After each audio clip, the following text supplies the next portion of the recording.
محرم کے روزے کے بارے میں اللہ کے رسول کا فرمان آپ نے سنا ہوگا، 10 محرم کو روزہ رکھنے سے 1 سال کے گناہ معاف ہوتے ہیں۔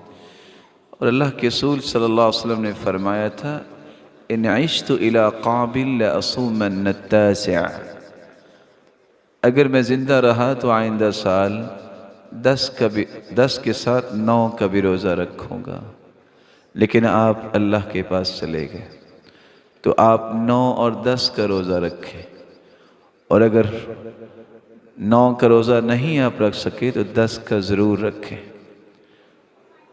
کچھ حضرات کا کہنا ہے کہ 10 کا منسوخ ہو گیا۔